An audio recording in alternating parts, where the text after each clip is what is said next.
Descubre nuestra programación y prepárate para ver mucho más. Más puntos de vista, más deporte, más series, más arte y ciencia, más música y cine, más documentales, más entretención para grandes y chicos. Descubre UChile TV, donde todas las verdades se tocan.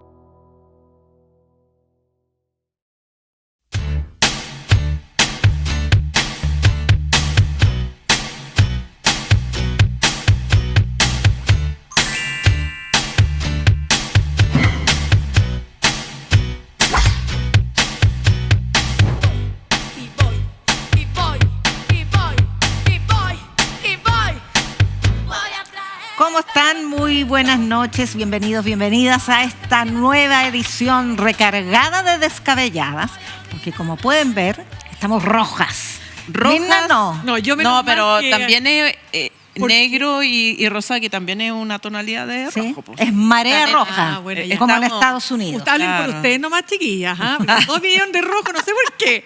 Somos magas. Porque, Maga. sí, porque no nos mandamos esos mensajes que mandaba Lucía Iriart a la sí, señora de las comandancias en jefe. Le decía, yo voy a ir de blanco. Al tiro. Al no, tiro. No preguntaba así que cómo van a ir ustedes. yo voy a ir de blanco, así que entérense, no quiero ver a otra de blanco. Y ponía, Oye, es con sombrero.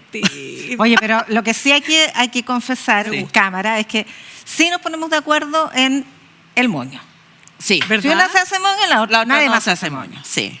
Sí, pues. ¿Cómo están todos con No, moños si somos jamás. descabelladas? Pero ya, jamás. queremos saludar a quienes nos están viendo por nuestra señal digital 11.2, por nuestro canal YouTube, por la radio Universidad de Chile, por donde nos esté escuchando, porque siempre nos encuentran los y las saludamos. Vamos a hablar hoy día, por supuesto, ya lo anticipamos, la marea roja en Estados Unidos y el triunfo de Donald Trump.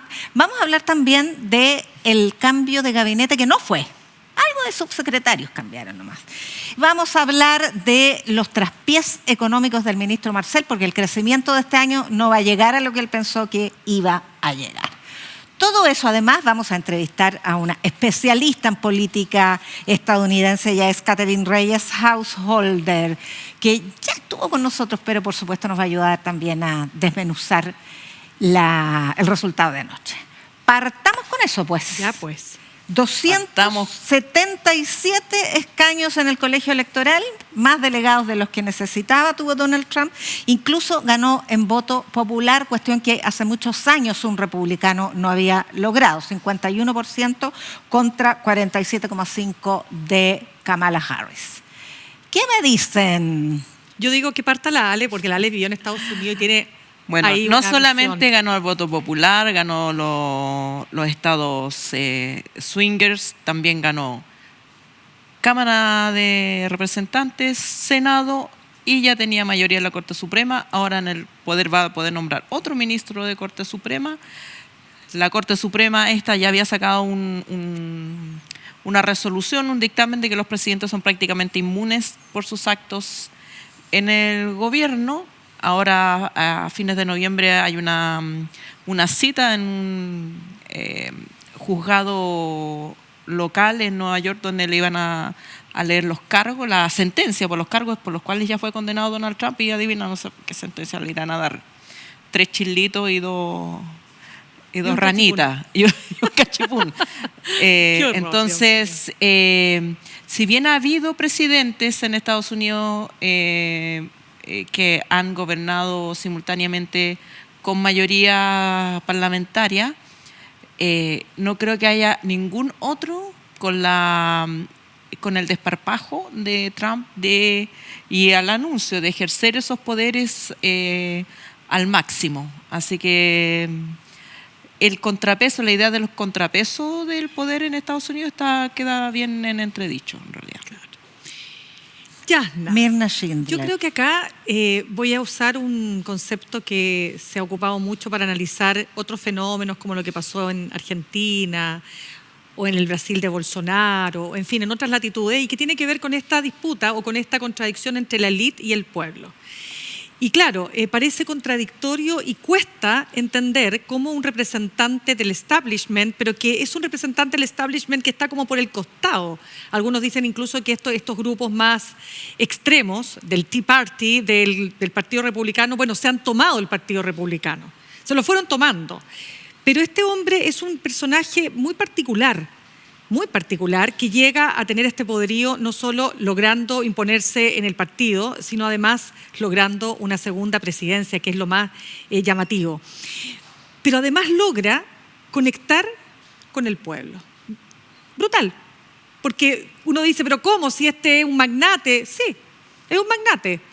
Es un magnate que tiene una personalidad, algunos dirían hasta psicopática, megalómano, autárquico. Tiene un montón de características que lo convierten en una persona muy peligrosa, siendo además el presidente de uno de los países más importantes del mundo, sino el más importante todavía, aunque algunos dicen que es un poderío que está en extinción o que está en decadencia. Pero en definitiva, conectó con ese pueblo. Y cuando digo que conectó con ese pueblo es porque, claro, ¿cuáles son los temas más importantes que lograron su triunfo? La economía, y no porque la economía de Estados Unidos estuviera en el suelo, al revés, estaba pero para arriba, levantando. Pero ¿cuál fue el punto? Se había acumulado una inflación que ya estaba controlada, pero esos precios y esos sueldos y esos, ese costo de vida ya está en un punto, en un nivel. ¿Y qué sentía la gente? Bueno, que no tenía la capacidad como para poder incluso llegar a fin de mes, porque además es un país carísimo, tú lo sabes mejor que nosotras, pues Ale, que viviste ahí. Entonces, primero, economía. Segundo, el tema de la seguridad y el tema de la migración. O sea, que migrantes voten contra migrantes porque no quieren que otros migrantes les quiten su trabajo. Bueno, explosión, lo hemos visto en otras latitudes, que hizo que Trump, con un discurso que ustedes saben, los populistas prometen todo y las famosas soluciones fáciles, en 5 minutos le resuelven todos los problemas, pero bueno, la gente volvió a creer en él. Por algo volvió a creer en él y en definitiva fueron esos los temas que lograron imponerse y no ese discurso inclusivo, progresista, moderno de una Kamala Harris que lamentablemente no caló en ese pueblo. ¿Me equivoco?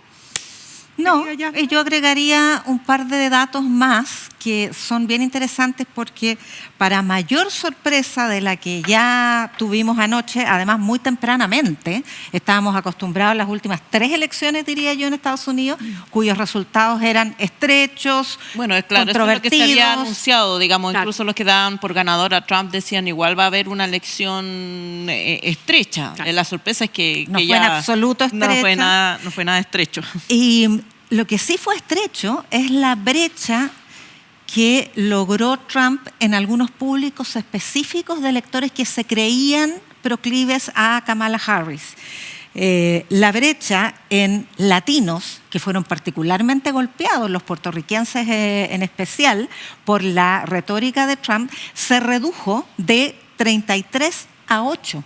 O sea, Biden en su elección tuvo 33% más de latinos de los que tuvo Trump. Ahora se redujo en la elección con Trump. Esa brecha se redujo de Kamala Harris con 8% más de latinos que Donald Trump. O sea, casi tiene a por lo menos empatado en latino, en población latina. En mujeres se redujo la brecha que había logrado Biden contra Trump de 15% a 5%. O sea, Kamala Harris en mujeres solo tuvo un 5% más que Trump. Y finalmente en jóvenes también se redujo la brecha de 24 puntos a 13. O sea, precisamente en aquellos sectores donde se depositaba la esperanza de los demócratas, no se logró, obviamente siguió ganando, pero con brechas de diferencia mucho más estrechas que la elección anterior. Y eso da cuenta también de un cambio de estado de ánimo en sectores específicos de la población que se creían proclives al mundo demócrata. ¿Qué está pasando? Justamente una de las razones de por qué se vota por un sujeto que es delincuente, porque está condenado por la justicia y tiene varias causas todavía pendientes, que es tan beligerante, que es tan grosero, que no representa, por lo menos por descripción, o sea, no se parece al pueblo americano, salvo en los colores, pero es un magnate. ¿Qué es lo que explica entonces esa reincidencia en su votación? En primer lugar, y ahí recogía lo que tú dijiste, el populismo. El populismo se define como esa reducción de la sociedad a dos grupos homogéneos, la élite corrupta y el pueblo puro. El punto es que el populismo de la ultraderecha no es el pueblo puro, sino que es la nación. Es un populismo exclusionario, o sea, son los nativos, porque de todas maneras la distancia con el mundo latino y particularmente con los migrantes es brutal. Y las promesas que ha hecho Trump respecto de ellos es que va a deportar a 1 millón de migrantes en lo que le da, ¿cómo se dice? Chispear. En cuanto chispea los dedos. Exacto, chispear los dedos. Segunda razón, en mi opinión, es que en todo el mundo están ganando siempre los opositores, los desafiantes. Claro, en todas las elecciones de jefes de Estado, jefes de gobierno, en Europa, en Latinoamérica, incluso salvo Bukele, por las mismas razones que Trump está ganando la oposición. Y es el caso, la alternancia, que puede ser muy sana, salvo por lo que significa la concentración de poder que acabas de describir, Alejandra. O sea, el check and balance propio de Estados Unidos, los famosos pesos y contrapesos, se acabaron. Right. Ahora, en buena lid, ganó democráticamente. El punto es qué hace con esa mayoría, qué hace con ese poder. Mira, aquí en el caso de Trump, yo creo que es importante no tampoco hacer esta como distinción de que el populismo es igual en todos lados, porque el populismo de Trump, si bien él es un magnate, no es un magnate, hay que cambiarse clásico. La cabeza para entender a Estados Unidos, no es clásico. Porque los millonarios aristocráticos estadounidenses son progresistas. Entonces la élite allá no es como nuestro empresario. Entonces uno piensa en empresario, piensa en la CPC, no. Allá son los Kennedy, los Ford, las grandes Soros, dinastías. Las grandes dinastías. De hecho, Soros es un emblema del son izquierdismo. Progresistas y tradicionales. Esa es como la fortuna tradicional estadounidense, es progresista por lo público y por todo. Hasta Elon Musk. Pero Elon Musk también es un afuerino, por eso. Estos dos son millonarios, pero no son de la élite millonaria de Estados Unidos. De hecho, Elon Musk es un migrante. Es un migrante media rara su origen, así como que si uno empieza a arrastrar, no encuentra el hilo como los Clinton, los Bushes y para atrás. Entonces, son millonarios, son magnates, pero son magnates populistas que se están dispuestos a salir de la tradición. Un magnate real, gringo de verdad, así de cepa, no va a salir en un programa de televisión, pero qué ordinario. En un reality. Qué ordinario. En cambio, estos están dispuestos a ir a los reality, a hacer concursos. Son unos como Don Francisco, dispuestos, son megalómanos. Entonces, ricos y famosos. Ricos, famosos y desvergonzados. Yo creo que eso es lo que también tiene Trump, y que eso sí está conectado con el gringo profundo, porque el gringo profundo, que siempre tienen esta disputa, por ejemplo, con los franceses. Los franceses son sofisticados, son fifí, son flacos. Claro. Son todo lo que, digamos, al gringo profundo le carga.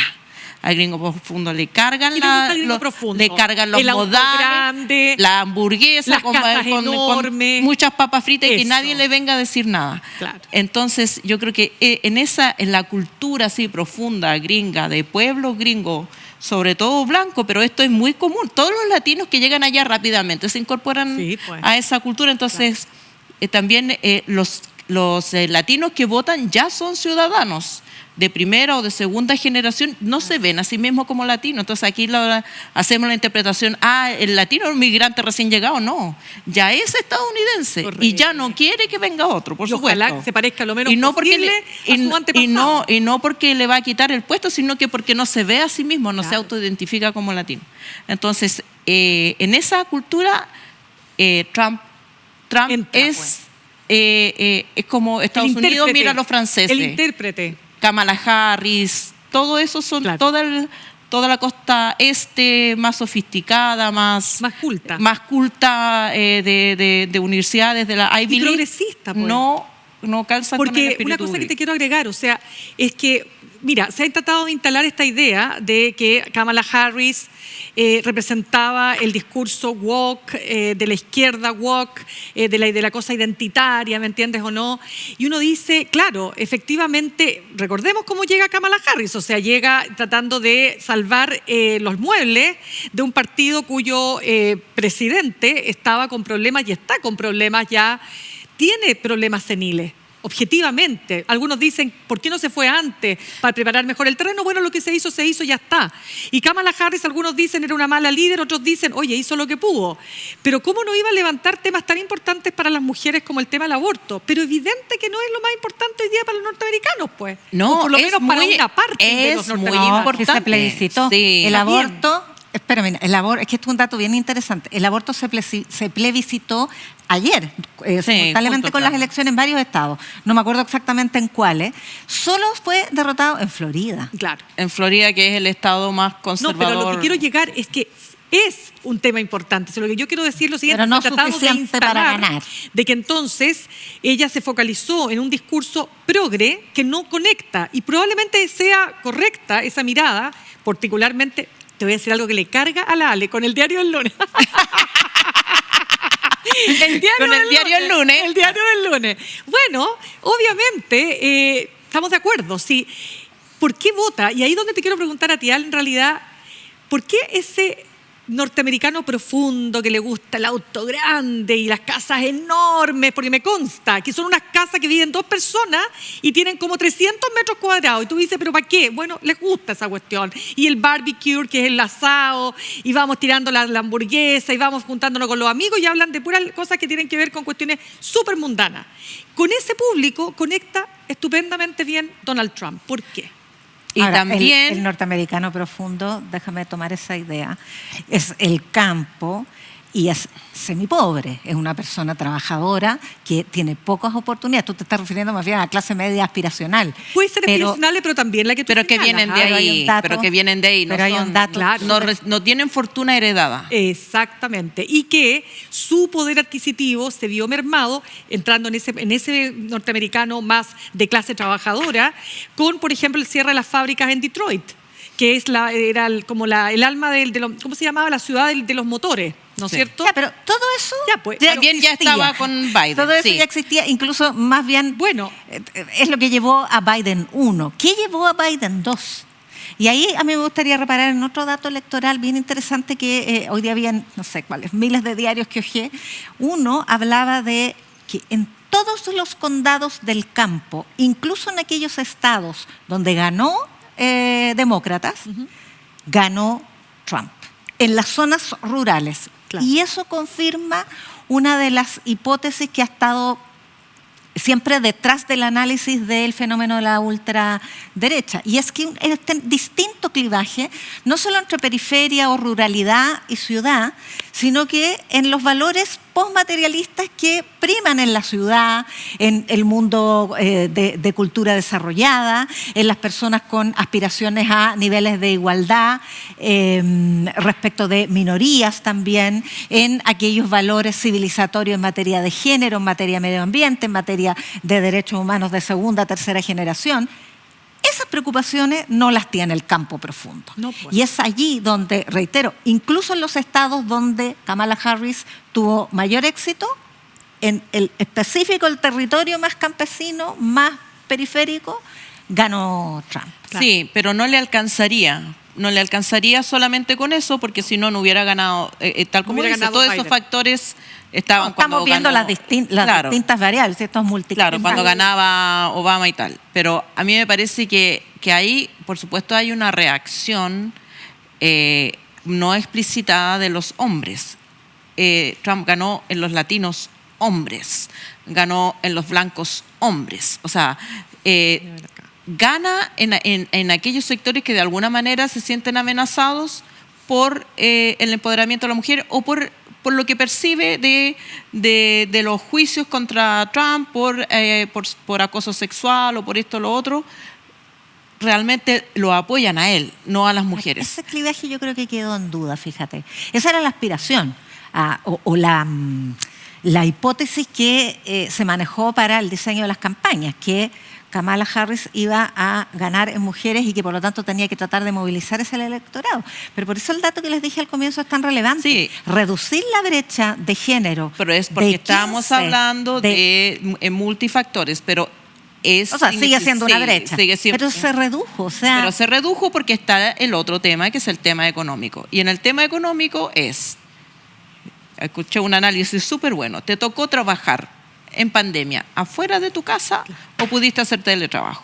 Y eso marca una distancia. Una distancia entre el que podía pedir para la casa y el que tenía que salir a trabajar para llevarte las cosas a la casa. No, y arriesgarse. Y entonces arriesgarse a morir y con sueldos malos y con alta inflación, que fue un factor bien preponderante en esta elección. El tema económico y también en los temas valóricos. Kamala no logró transmitir, por ejemplo, que el tema de la independencia o de la autonomía de la mujer sobre su cuerpo no es un tema contra los hombres. O sea, los hombres igual tienen un tema, y sobre todo la comunidad latina, donde el machismo o los valores culturales son más conservadores en esos términos que para la población blanca. Claro, mira, de todas maneras tú dijiste algo, Yasna, que yo creo que hay que recoger y que tiene que ver con lo que está pasando. Son fenómenos que están mostrándose en distintas partes del mundo y tiene que ver con que para los incumbentes, es decir, para los que se van a reelegir, para los que quieren, ¿no es cierto?, pasar, supongamos, un gobierno de un signo político, conservar ese signo político, ¿verdad?, en otra administración o ganar una elección, está siendo cada vez más difícil. Y esto lo hemos visto en Chile. ¿Sí? Igual hay que hacer un link con nuestro país. O sea, ¿cómo pasamos de un color a otro color y pasamos de Bachelet 1 a Piñera 1 y después pasamos de Bachelet 2 a Piñera 2 y luego pasamos, ¿no es cierto?, a Boric y lo más probable es que vamos a pasar ahora a Matei, si es que efectivamente las cosas siguieran igual. Y eso tiene que ver también con que las personas van mirando y van evaluando por quién votar en función de si me están o no respondiendo a mis necesidades. Y por eso es importante sacar lecciones de esta elección.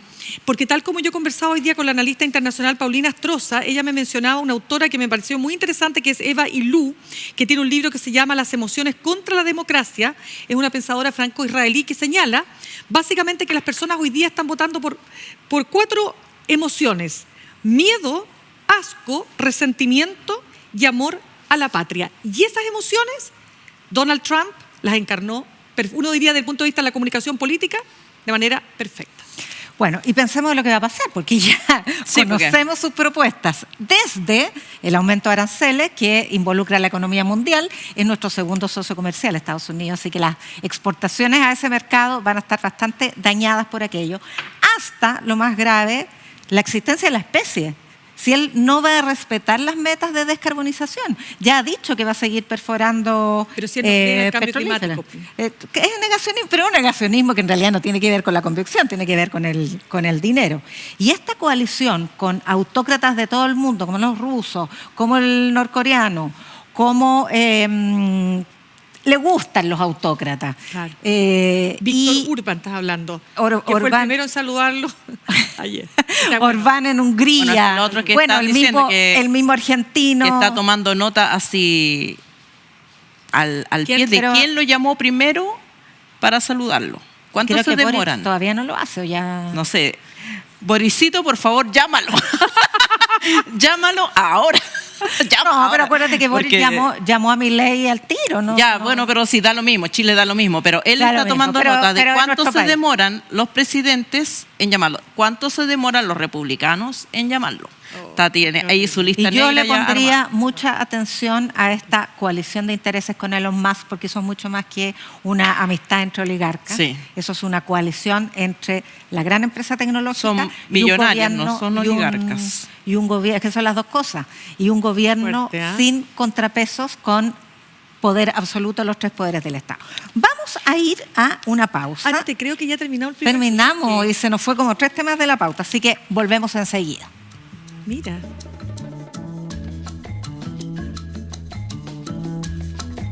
¿Cuál es la receta para el éxito? ¿Ser un alumno ejemplar y obediente? ¿Estudiar una carrera universitaria conocida y lucrativa? Pero, ¿te imaginas haciendo otra cosa?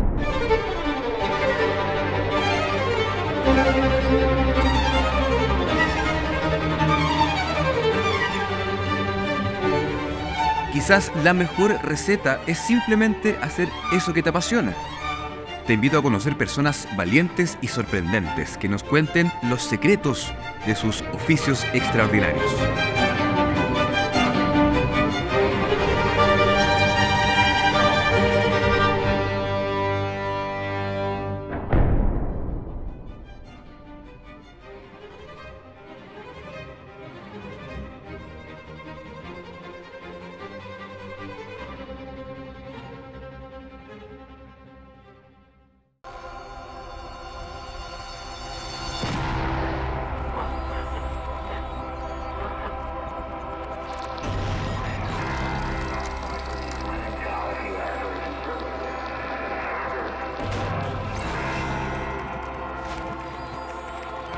Vuelve a la televisión la mejor serie chilena de ciencia ficción, Gen Nichima.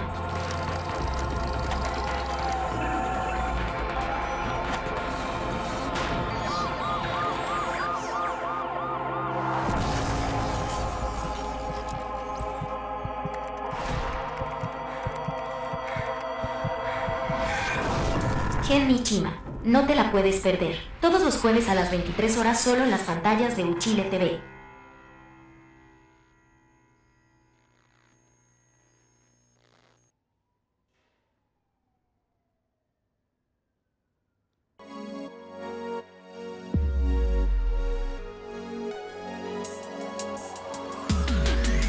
¿Eres virgen o no eres virgen?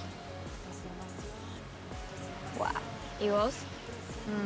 He estado con niños, con niñas, con niños, niñas. Nunca he estado con niños y niñas al mismo tiempo. Me gustaría hacer eso antes de morir. Transformación, transformación profunda, transformación, transformación profunda. A través del tiempo, todos deben enfrentar a su transformación.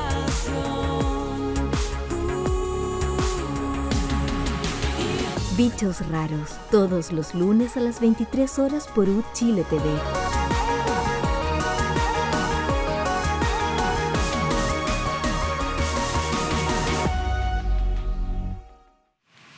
Y estamos de vuelta en Descabelladas con las chasconitas Mirna Schindler, pero está bien peinada. No, yo estoy hoy día. súper. Y Alejandra Matu, mejor peinada todavía. Regia las dos, bien descabelladas.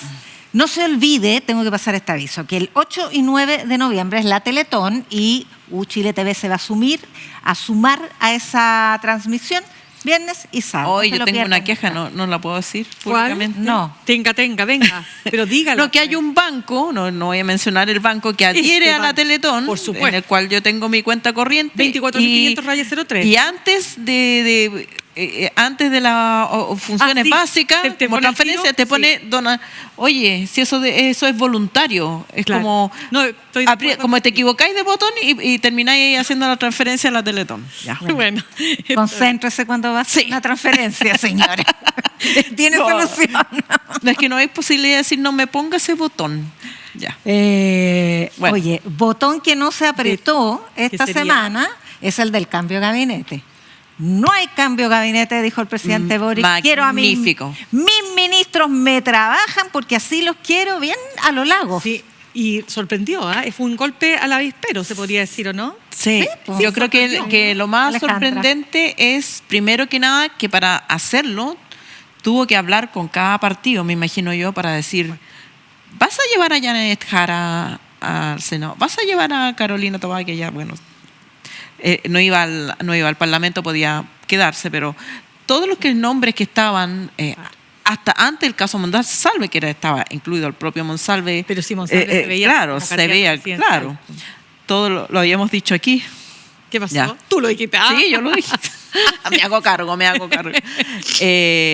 Tuvo que tener esas conversaciones partido por partido para poder dar este golpe a la cátedra, porque los dejó a todos peinados para atrás. Porque ni siquiera, o sea, ¿Cómo para combina? darlo requería que ningún partido, ningún ministro tuviera aspiraciones Claro. parlamentarias. Y Y era la excusa para decir, bueno, aprovechemos esto para que haya un cambio de gabinete más amplio, los equilibrios. Están todos los partidos ya haciendo cuentas, Partido Socialista, entonces vamos a poner aquí, vamos a poner allá.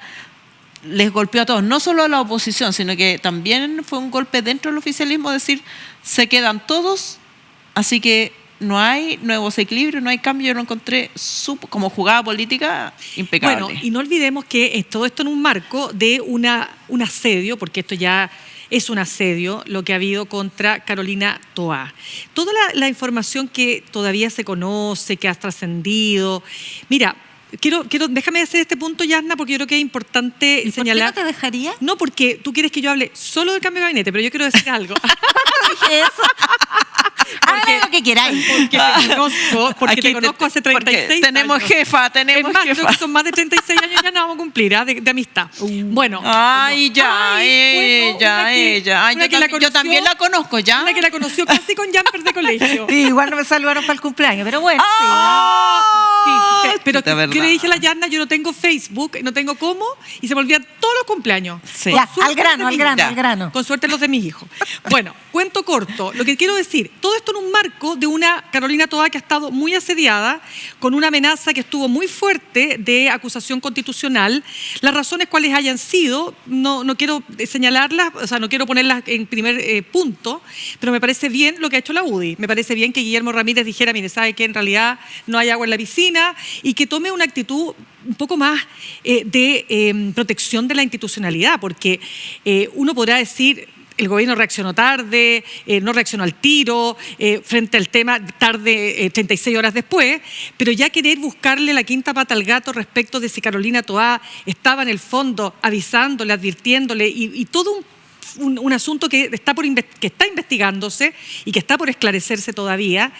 Pero ir de nuevo por una acusación constitucional creo que habría sido realmente más horadar la institucionalidad democrática del país y seguir abusando de esta herramienta llamada acusación constitucional que cada vez está más deslegitimada. Por lo tanto, creo que está bien que Carolina Toá y que la oposición, al menos una parte, haya tomado una actitud de mayor responsabilidad, insisto. Me parece bien que ella continúe, sacarla en este contexto habría sido francamente arrodillarse frente a este Parlamento por la razón que haya sido, incluso si la quisiera mover el presidente Gabriel Boric, y porque creo que también hoy día hay que tomar en cuenta que no es llegar y cambiar a una ministra del Interior. Dicho lo anterior, me parece una buena decisión la salida de Eduardo Vergara.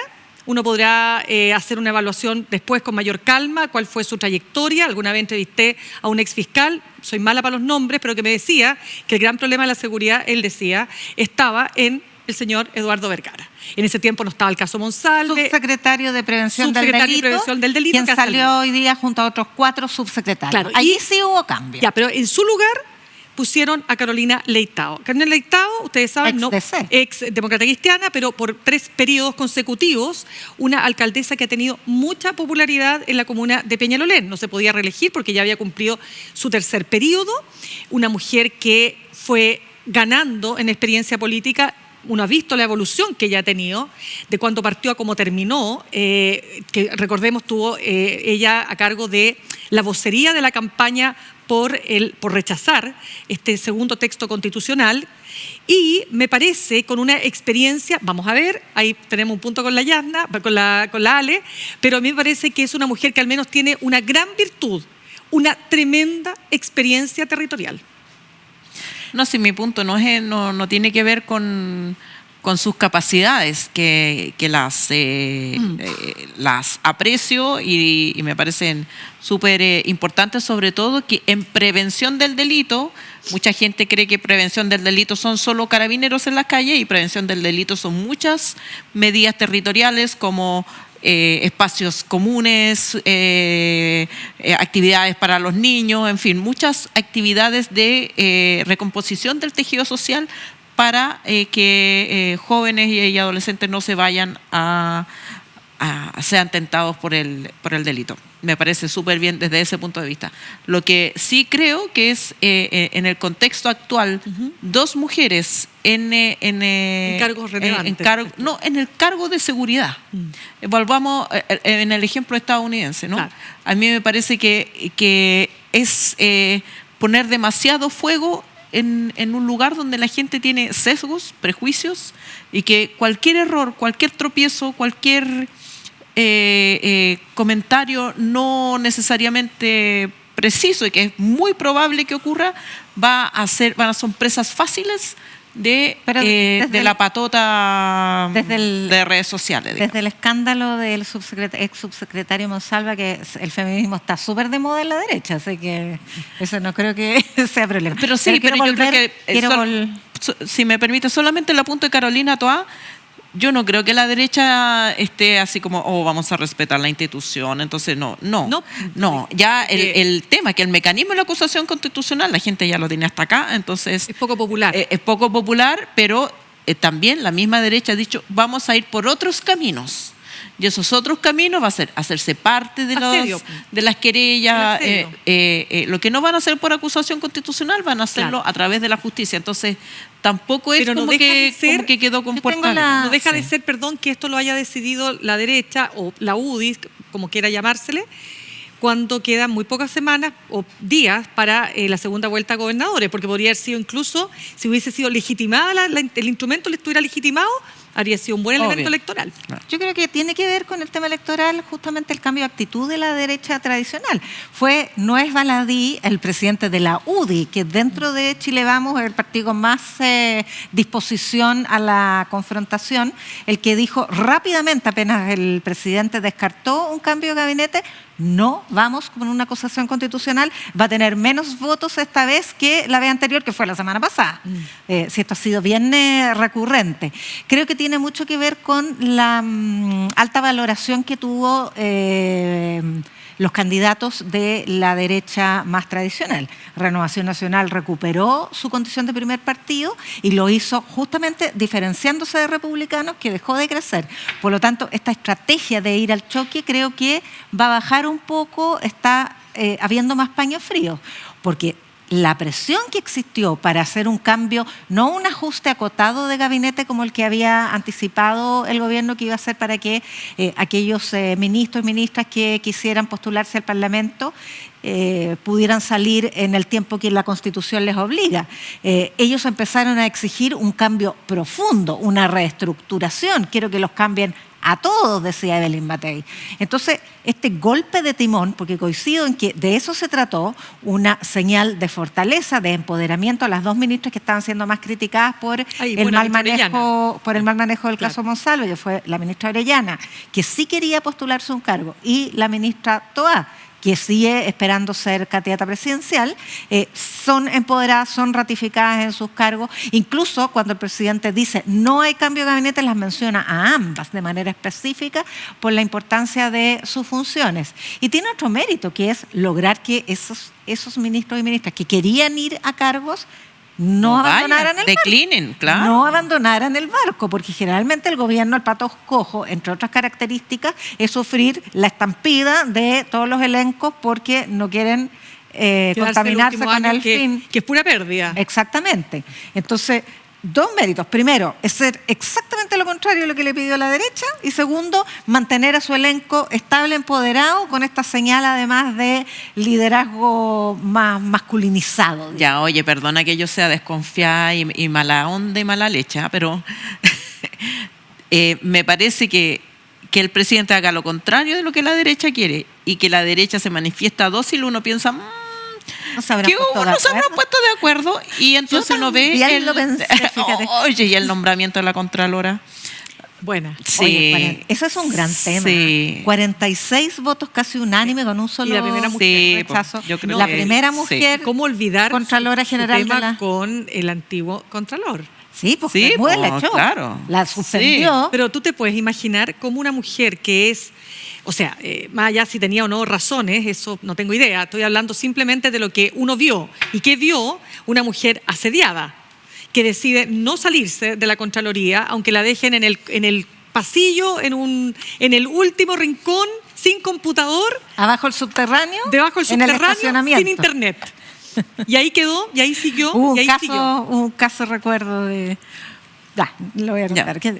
Así, de un político que Un se político quejaba amargamente. Había sido presidente del Partido Socialista. Camilo Escalona. Y porque quería un de- cargo en el gobierno de Ricardo Lagos Ya. y lo nombró como miembro de su gabinete con una oficina en el estacionamiento donde no con le una llegaba. oficina en el estacionamiento, Que no tenía internet. que era como esta oficina de película que tenéis De que hecho, mover, dicen- tenéis que tirar el escritorio para que te toque para este lado y Ay, está con- no, por favor, qué brutal. sin Oye, ventanas, sin... Quiero Claro, quiero sí. invitarlas a otro tema, porque ya nos remontamos demasiado pasado. Sí. Y es que sufrió un buen traspié el ministro de Hacienda, Mario Marcel, esta semana, cuando salió el IMASEC, 0 crecimiento, pero eso repercute en una estimación a la baja del crecimiento para 2024, que está por terminar, pero que se había estimado en 2,6%, y el propio Marcel dijo, esto es una decepción, vamos a tener que recalcularlo.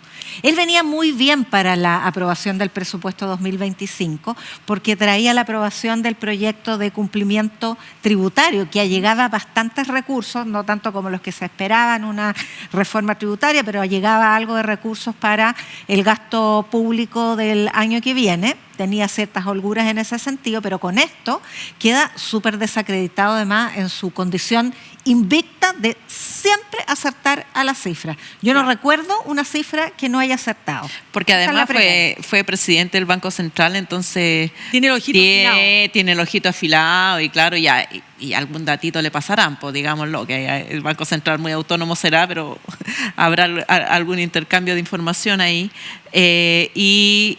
Claro, es un golpe a la infalibilidad de Marcel que de la cual hace bastante gala, digamos que no es tímido en hacer gala de eso. Pero yo creo que haciendo el parangón con Estados Unidos se puede usar electoralmente con mucha Claro. eficacia. Porque el tema del crecimiento no es que se traduzca necesariamente en mayores fuentes de trabajo ni mayores sueldos, lo hemos visto, digamos, históricamente en Chile, pero es fácil de traducir públicamente. Si usted le está yendo mal, si usted no llega a fin de mes, es porque tenemos bajo crecimiento. Claro. Y esto es culpa de Marcel, que más encima no sabe sacar cuenta. Entonces, y yo creo que políticamente es un problema. Mira, en esto, siempre que uno habla con distintos economistas, vas a tener distintas opiniones según el lugar que habite ese economista, ¿no? Nadie tiene una mirada, entre comillas, objetiva, ¿no? Sin ningún tipo de sesgo, todos tenemos sesgo. Y aquí... Y los economistas los que más. Y los que más. Claro. Porque yo además creo que no la hay nada economía- más ideológico que un economista. Y además porque la economía es política, y la política es economía, sí, está todo entrelazado, ¿no? Pero mira, yo entrevistaba hoy día a Rafael Berguán, que nadie va a decir que es de izquierda, ¿estamos de acuerdo? Presidente además Octubrista. de... ¿Ah? Octubrista. Octubrista, presidente de la productividad, ayúdame después, te van a encontrar Ya. el cargo exacto, pero es como es toda lo que se está realizando, digamos, para efectos de impulsar la productividad en nuestro país. Y él decía una cuestión que es súper cierta. Él decía, mira, nosotros llevamos una década estancados creciendo en promedio 2%. ¿Ya? Entonces, otros economistas advierten, y es bastante transversal en algunos economistas, que dicen que el estancamiento partió en el primer gobierno del presidente Sebastián Piñera, y ahí comienza, ¿no es cierto?, un periodo. Otros hablan de que el modelo económico está agotado y hay que efectivamente cambiarlo, por un montón de razones que las que estamos evidenciando. Porque cuando se crece a 2%, en términos súper simples, tú no podés, qué sé yo, crecer, generar una mejor educación o una mejor salud, ¿verdad? O mejores empleos o mayores salarios, ¿no?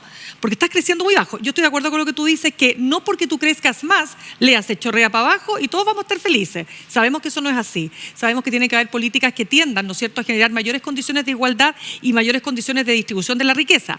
Pero de la riqueza, si el problema es cuando tú no generas tanta riqueza, menos vas a poder distribuir esa riqueza entre más personas. Y ese es el tema. Presidente de la Comisión Nacional de Evaluación Te agradezco. y Productividad. Es que la Comisión Nacional de Tomás García. Te lo agradezco no muchísimo porque pero bueno, Rafael Berguán, ¿no? Es lo que él señala. Entonces, y por último, como siempre, mi editorial sagrada todos los días del Mercurio. Entonces, justo después de que había salido esta cifra, el Mercurio, en su página A3, que es la opinión del empresariado, de la derecha política y empresarial, señalaba que la razón de fondo que explicaba este bajo crecimiento tenía que ver, entre otras cosas, con el plan del gobierno que no ha puesto el crecimiento como eje central. La lógica de fortalecer el Estado, los impuestos, en fin, y otras razones.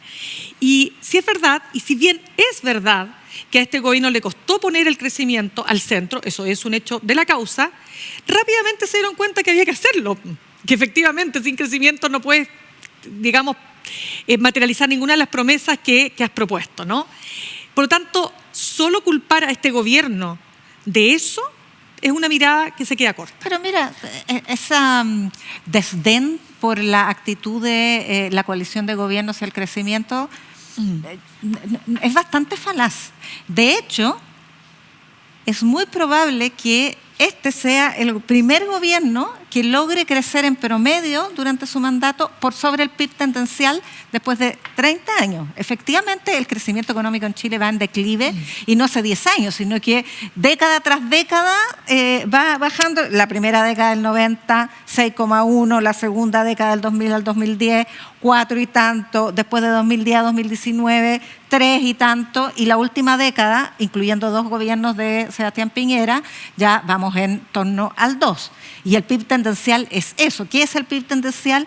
Aquello que se puede crecer estimativamente, si todo sigue igual, en un horizonte de 10 años. Crecer por sobre eso es algo que no se había logrado hace muchos gobiernos, y este gobierno capaz que lo logre, más allá del traspié de esta estimación, que no va a ser del 2,6, pero que será del 2,4, el 2,3, y tampoco va a ser una hecatombe. Tiene que corregirlo, y el tema es más simbólico, como dices tú, Alejandra. El equivocarse por primera vez no era infalible, y hacerlo en el contexto de la negociación presupuestaria, que siempre es muy dura, y por supuesto el último año que se está formulando el último presupuesto que este gobierno va a ejecutar, porque el próximo año se legisla el presupuesto del gobierno entrante. Pero hay otro mérito, yo digo, para no pegarle puros palos, el otro mérito es el déficit fiscal. O sea, este gobierno heredó un déficit fiscal del 7%, claro, pandemia, los IFE, los bonos, etcétera, los bonos, pero venía un déficit hace muchos años que no se cumplía la regla del equilibrio fiscal. ¿Qué significa eso? Que el Estado gasta lo mismo que recibe, claro, lo mismo que recauda. Y este gobierno logró llevar el déficit a un superávit incluso de 1 y tanto. Claro, que son muy buenas noticias para los analistas, para los técnicos y todo, pero pésimas noticias para la gente, porque en el fondo todo ese ajuste de gasto fiscal lo paga la gente en menos beneficios, menos posibilidades de una cosa que... Políticas sociales. Y también de una cosa que cuando hablamos de crecimiento, dice como que el crecimiento se produjera en algún lugar hipotético, y que tiende, por supuesto, a obviar la estructura productiva chilena, que es extractivista y que está en manos, que el 70% del PIB está en manos de ¿cuánto? El 1, el 2, por ciento de la población, y ese es el hecho de la causa, eso no se mueve. Entonces, si bien, digamos, ha habido una erosión bastante significativa, porque es difícil adoptar políticas públicas que pasen por el Congreso, que permitan alguna entrada de nuevos actores a la capacidad productiva, que hayan empresarios que se dediquen a otra cosa y que ocupen la inteligencia y talentos de los chilenos y chilenas en otros afanes productivos. Pero el crecimiento de quiénes, cuando hablamos del crecimiento de quiénes, ¿qué? ¿De la minería? O sea, eso se va todo para afuera. ¿El crecimiento de quién? Yo creo que ese tema se oscurece cuando empezamos, se equivocó Marcela, entonces vamos a ser todos pobres por culpa de Marcel. Va a ser lo que va a decir la derecha, por supuesto. Crecimiento con distribución. Eso, claro, es lo que decía, que no es, lo que decía el Pato Elwin, crecimiento con equidad. No, pero con una redistribución de la riqueza razonable. Sí. Y para eso es que se proponía la reforma tributaria, no para decrecer, sino que para seguir creciendo con mejores incentivos, pero no con baja de impuestos, sino que con investigación y desarrollo, con más productividad, con inversión en la educación. O sea, así es como se logra crecer y sobre todo si queremos dar un salto para un nuevo modelo de desarrollo, porque estamos claros que este declive de la cifra de crecimiento es porque se agotó el proyecto de crecimiento que teníamos. Claro, ¿no? el problema Haciendo es que más de lo mismo no se va a resolver. No hay inversión en educación y yo creo que esa es la peor noticia porque Por eso, son generaciones que se va perdiendo en esta posibilidad de cambiar el modelo de crecimiento. Si hay un consenso que tienen los economistas, que no son muchos, es que el crecimiento se logra a la postre con innovación y desarrollo, o investigación y desarrollo, e innovación. Con educación, con productividad. Esas son las 3 varas mágicas. Y no tenemos nada de eso, al contrario, en ciencia se está reduciendo el presupuesto, pero para eso se necesita. De hecho, le restringieron y tuvo que aceptar hoy día presentar una indicación el ministro de Hacienda para no seguir haciendo retiros del Fondo de Estabilización Económico y Social, que era como el último colchoncito que quedaba. Más deuda pública tampoco se puede, pero está en un nivel razonable, va a llegar al 41%, eso no es una deuda desatada. Entonces, que de 2,6 lleguemos ya, no sé, al 2,4, al 2,3, lo tiene que recalcular, no es tampoco como para la capotera que está pero el error es de él.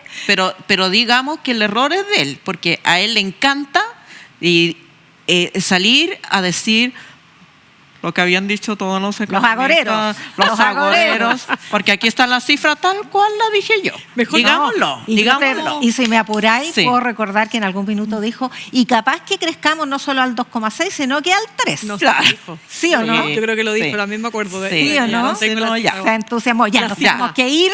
¿Así? No, pero nos tenemos que ir al siguiente bloque. Tenemos una invitada para seguir analizando. Oye, había mucha pauta esta semana, nos quedamos con muchas cosas pendientes.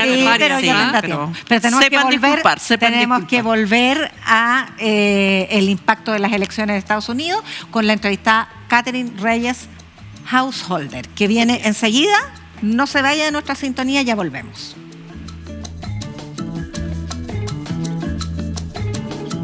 Llega a Uchile TV la serie documental que se pregunta por qué. The Why. Esclavitud moderna, igualdad de género, pobreza y desigualdad, derechos civiles y políticos. Historias que dan cuenta de problemáticas centrales del mundo en el que vivimos. The Why. Historias del mundo para el mundo.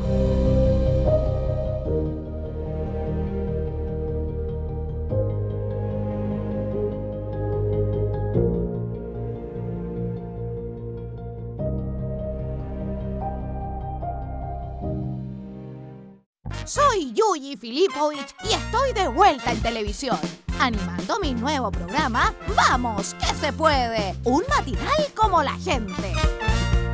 Soy fan de Taylor Swift desde mucho antes que el presidente de la República, que lo hace solo para obtener votos. Yo también soy fan de Taylor Swift. ¿Canción favorita, a ver? All Too Well, Taylor's Version. Swiftie no mata Swiftie. Ok.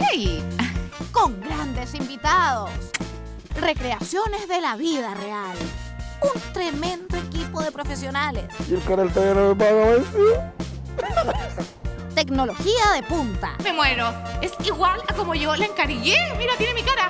Y momentos que quedarán en la historia de la televisión chilena. Héctor, la juguera.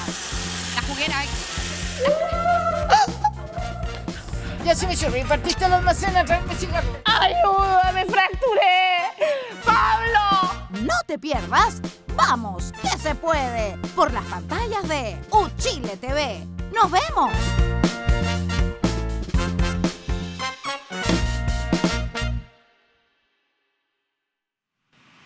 Y estamos de vuelta en Descabelladas con Alejandra Matos, Mirna Schindler y una gran invitada.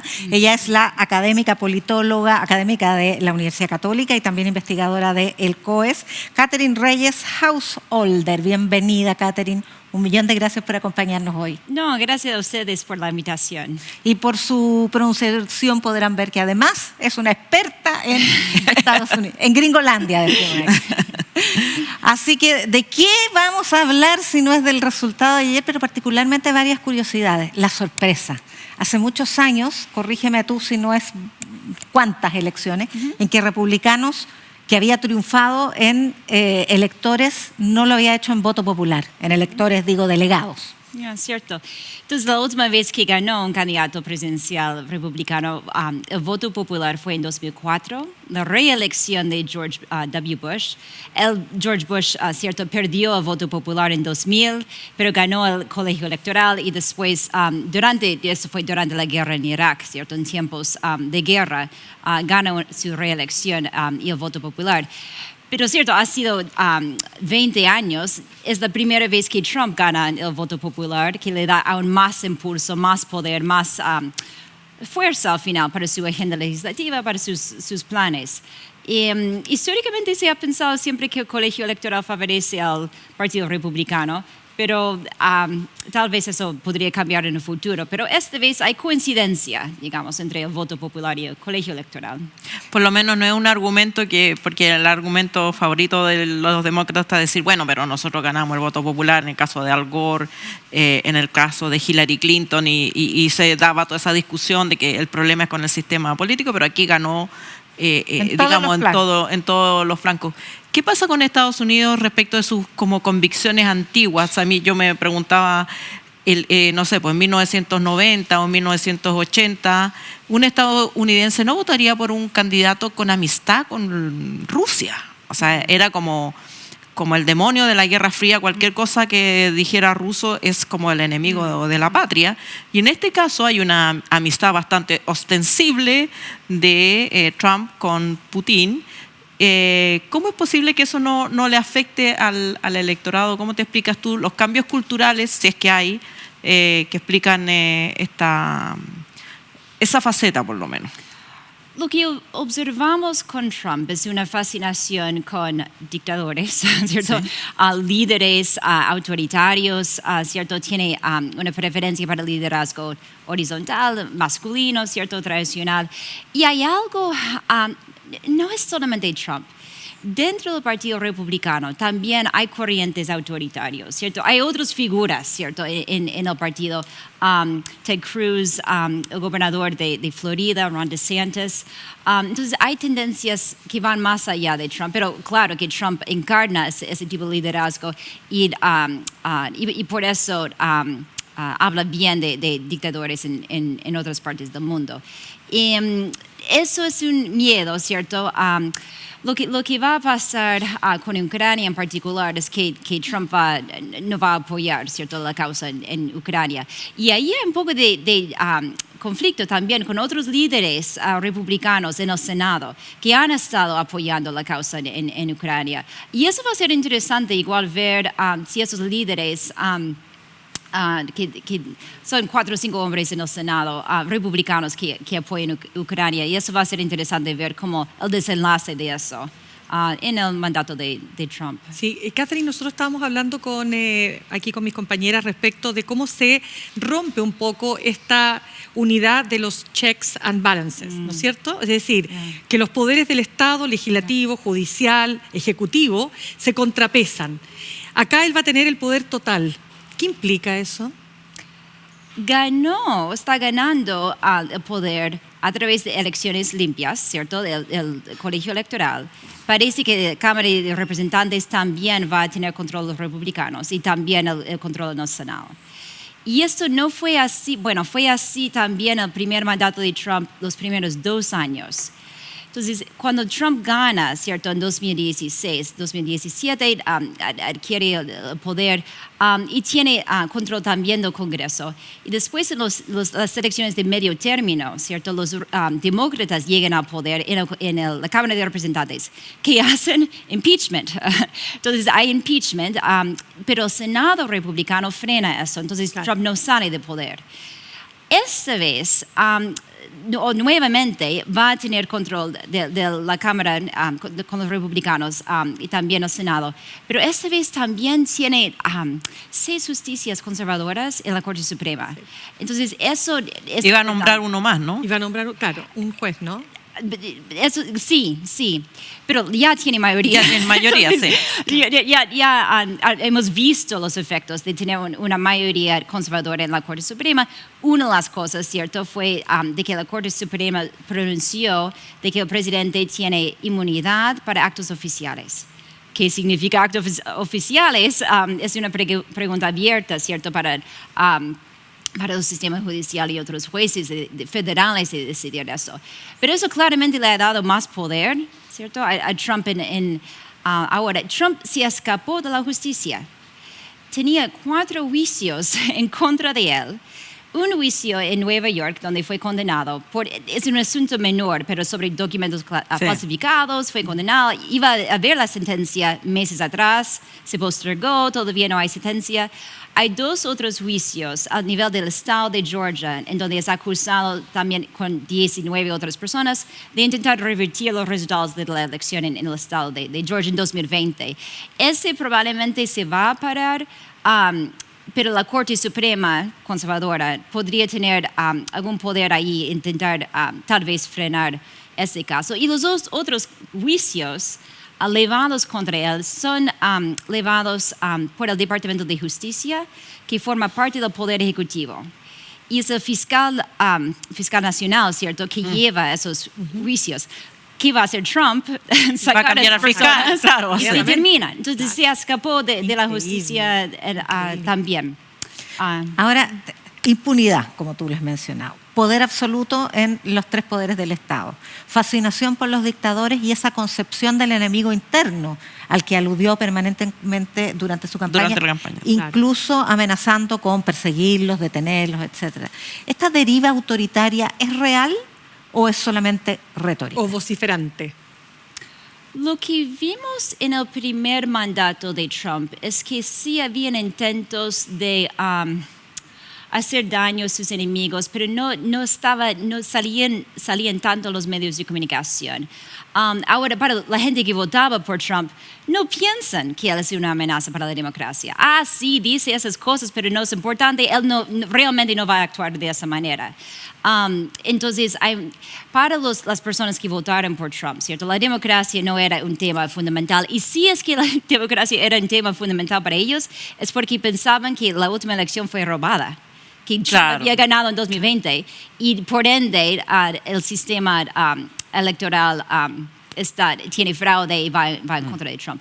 Hay mucho también desconfianza con el sistema judicial debido a esos juicios en contra de Trump. Entonces, Trump ha logrado transmitir este mensaje que es una víctima de persecución política.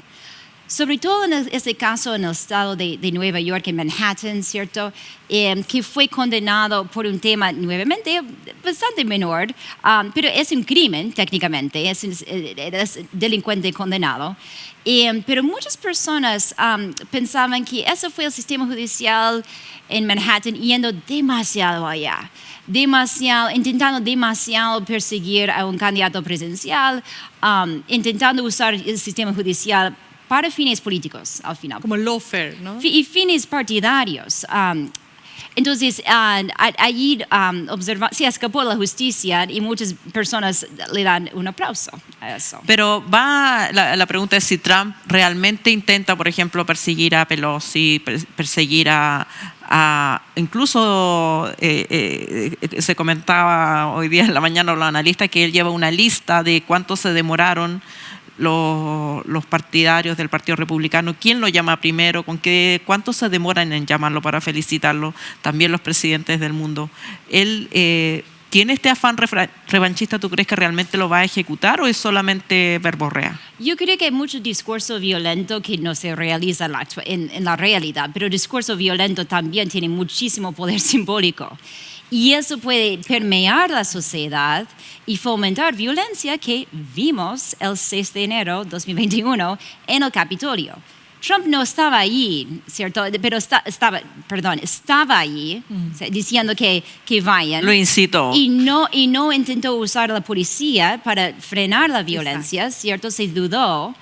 Y después rompe, ¿cierto?, con su vicepresidente y sus seguidores querían matar, ¿cierto?, a colgar al final, el ex vicepresidente Mike Pence. Entonces, ese discurso, aun si no es, puede llevar a violencia. Y ha llevado a violencia, sí. Catherine, una pregunta que yo creo que muchos se hacen en Chile y en el resto del mundo, y es, ¿de qué manera el discurso de los demócratas no logró calar, no logró sintonizar con el pueblo, y de qué manera sí Donald Trump lo logró? ¿Por qué? Hay una manera fácil y sencilla de ver esa elección y hay una manera más compleja. Pero la manera fácil de ver esto es que es un referéndum sobre el gobierno en el poder, el Partido Demócrata, ¿cierto? Entonces, no están satisfechos con la gestión de Biden en los últimos 4 años, y quien es del gobierno de Biden, su vicepresidenta, Kamala Harris, y es del gobierno, no están satisfechos con la manera que manejó la inflación, aun si objetivamente dicen que ha bajado la inflación. Sigue habiendo una sensación que había mucho descontrol y que los últimos 4 años en lo económico eran peores que durante el mandato de Trump, que fue la mayoría del primer mandato de Trump fue antes de la pandemia. Llega la pandemia, ¿cierto?, al final, y después pierde su elección. Pero la mayoría de ese tiempo había tiempos tal vez mejores para muchas personas. Entonces, se puede interpretar eso fácil. Castiguen al partido en el poder y gana el otro. Y ahora, uno tiene que pensar, pero bueno, no es una candidatura presidencial tan demócrata, o sea, que respeta la democracia, ¿cierto? Entonces, para los partidos demócratas, enfatizaba mucho esto de la democracia está en juego, Trump va a ser autoritario, decían hasta que Trump era fascista al final. Sí. Y ese comentario en particular viene de alguien, un ex jefe de gabinete de Trump, que era republicano, que sale y en los últimos días de la campaña dice que en realidad Trump, y es republicano, Trump tiene esos rasgos fascistas y deberíamos decirlo. Puede ser verdad, o sea, uno puede discutir cuál es la definición de fascismo, Trump realmente cumple con eso, y uno podría tener buenos argumentos para eso, tal vez, pero yo creo que comentarios así motivaba gente que ya iba a votar por Kamala. Estaba decidida. Pero decir que mi expresidente es fascista y hacer similitudes con Hitler. O como cuando en Chile dicen el facho por eso te pregunto. Es ir demasiado allá y crear aún más polarización y más rechazo frente al... Pero eres bien optimista, porque en general estos autócratas no se ha convertido en eso aún, pero es lo que declarativamente dice. Con tanto poder puede perfectamente hacer cambios constitucionales, por ejemplo, para poder reelegirse. Lo han hecho líderes autoritarios en América Latina, en Europa Orbán, han cambiado la Constitución para permanecer en el poder, claro, con la anuencia de la ciudadanía al principio, después no sabemos. Con esto igual Trump se salva de la justicia. Entonces, ganar la presidencia significa que sale de los juicios. Tal vez él va a querer como otro mandato. Requiere aprobación en el Congreso que podría tener, pero no necesariamente después de 2026. En 2 años más, los demócratas podrían retomar control de la Cámara y podríamos tener otro impeachment de nuevo. Pero también cambios constitucionales requieren apoyo a nivel estatal, ¿cierto? Y hay gobernadores republicanos que han resistido. Estoy pensando especialmente en el gobernador de Georgia, Kemp, ¿cierto? Que resistió los esfuerzos de Trump de intentar revertir los resultados de esa elección. Y ha sido crítico en Trump. Y Trump lo ha criticado mucho Entonces, un también. cambio constitucional requiere también la participación de los gobernadores y de los parlamentarios. Requiere algunas aprobaciones de los estados. Y yo no manejo ahora, no me acuerdo cuántos estados tienen que estar de acuerdo, pero no es fácil. No es fácil. Y pensando que probablemente 2 años más, supongo que los republicanos no van a tener tanto control del Congreso. Lo veo menos probable, pero vemos todo. Pero volviendo a la pregunta de Hitler y su asociación con Hitler, la pregunta que te hacía al comienzo, da la impresión de que al estadounidense común y corriente ya no le molesta tanto esta asociación, como que hacer lo que dijo su vicepresidente o el general que hacía comentarios de que le gustaba Hitler, no escandaliza a la sociedad estadounidense como la escandalizaba antes.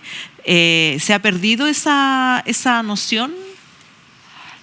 Entonces, gente republicana diría que hacer analogías entre Hitler y Trump es ridículo, es absurdo. Obvio que Trump no es como Hitler. Son ellos que están intentando sobreponer sus ideas sobre nosotros. Y ellos están yendo, es demasiado extremo esa caracterización. Entonces, gente que vota por Trump, hay que entender ese punto súper importante. Muchas personas no le gustan lo que dice sobre mujeres, no le gusta lo que dice sobre inmigrantes, no le gustan muchos de el caos que parece que trae, pero le gustan sus políticas y le gusta tal vez, ¿cierto?, menos derechos reproductivos, ¿cierto? Le gustan bajar los impuestos, le gusta que sea fuerte contra China. Okay. Eso es muy, hay mucho sentimiento anti-China en los Estados Unidos y Trump, como enfrentando China, recibe mucho aplauso. Entonces, no es en base al discurso violento necesariamente que ganó esa elección. Yo no diría que sea así. Ahora, hay varias promesas que hizo para su primer mandato y no cumplió. Hay que ver si ahora ocurre lo mismo, porque deportar 1 millón de migrantes no es posible físicamente, presupuestariamente. Él iba a construir el muro y lo iban a pagar los mexicanos, construyó un pedacito muro y los mexicanos no pagaron nada. Aquí, respecto de China, ha dicho 100% aranceles, pero de todo el mundo va a subir los aranceles, por lo menos un 10%. En el caso de Chile nos pega fuerte porque es nuestro segundo socio comercial. La reducción del multilateralismo, dejar de apoyar a la OTAN, permitir que la guerra en Ucrania termine, pero sobre la base de la anexión de territorios para Rusia, todo eso lo va a hacer. Yo creo que va a intentar, sí. ¿Por qué no? O sea, bueno, el partido tiene control, lo va a intentar hacer. Claro. Y lo que él va a hacer es poner gente en su gabinete extremadamente leal y fiel a él, específicamente. J.D. Vance, la candidatura vicepresidencial, ¿cierto? Fue una selección de candidato a la vicepresidencia de alguien fiel a él, leal. Y va a tener solamente gente así. No vimos eso tanto. En el primer mandato había gente que después eran muy críticos, o sea, muchas personas que estaban en el gobierno el gabinete de gobierno de Trump y después salen y lo critican y después terminan votando por Harris en esta última elección. Sí. Va a ser diferente en ese segundo mandato de Trump, que va a nombrar gente que dicen sí. Siempre.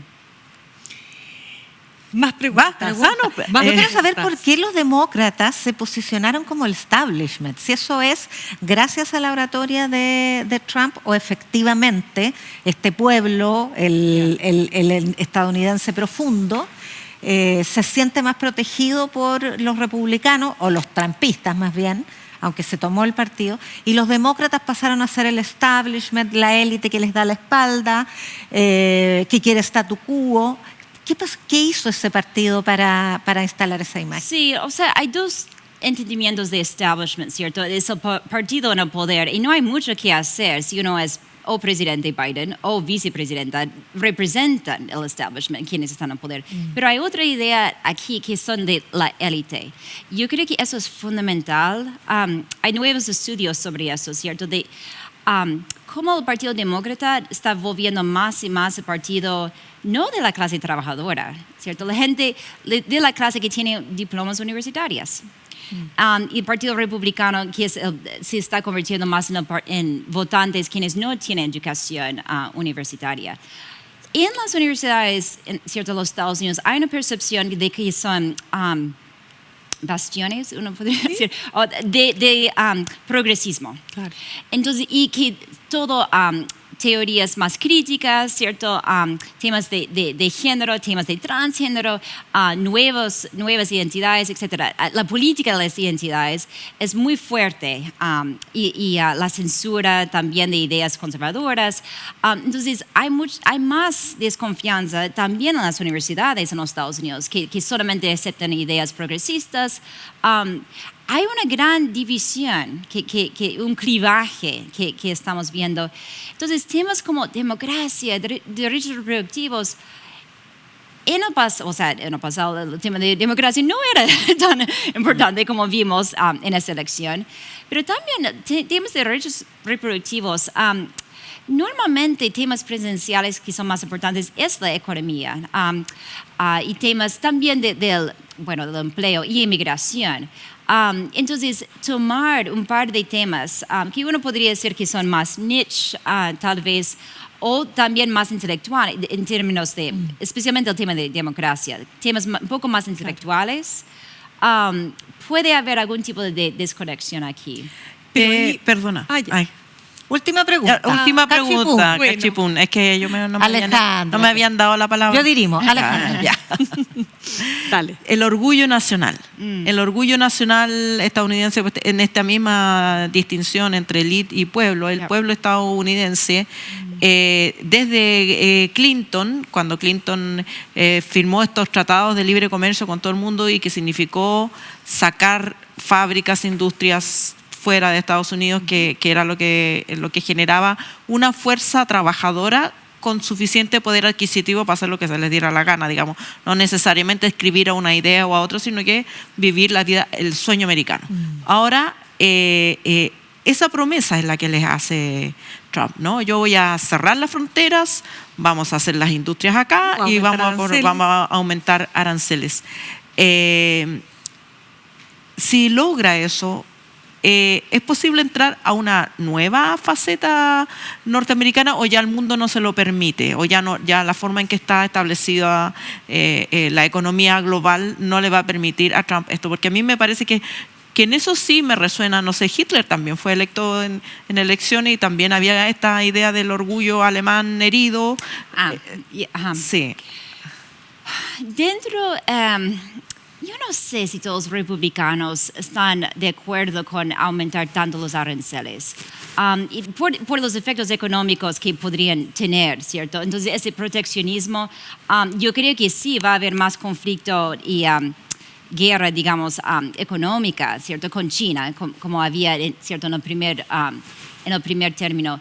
Pero el orgullo es importante, el nacionalismo es importante, pero también... no sé si sintieron eso en el Partido Demócrata. El tema de patriotismo, que tiene otras implicancias para el Partido Demócrata, no aumentar aranceles, pero proteger democracia es algo del orgullo nacional, de ser orgulloso de su democracia. Con respecto a los aranceles, yo creo que podría haber un poco de resistencia frente a algunas élites económicas también en los Estados Unidos y tal vez republicanos en el Congreso. Pero vamos a ver qué pasa ahí. Bueno, el Partido Republicano estaba bastante trompetizado. Sí. Catherine Reyes Householder, 1.000.000 de gracias por acompañarnos, académica de la Universidad Católica, doctora en Ciencias Políticas, investigadora del COES, experta en Estados Unidos. 1.000.000 de gracias. Muchas gracias. Y a mis amigas queridas, gracias también. Hasta el próximo miércoles. No se olvide de seguirnos en nuestras redes sociales.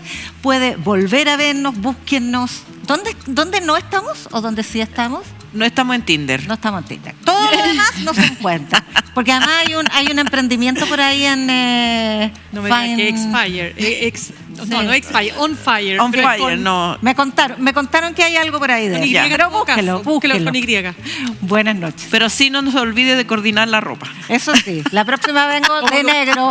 A lo Luciana. Buenas A lo noches. Luciana.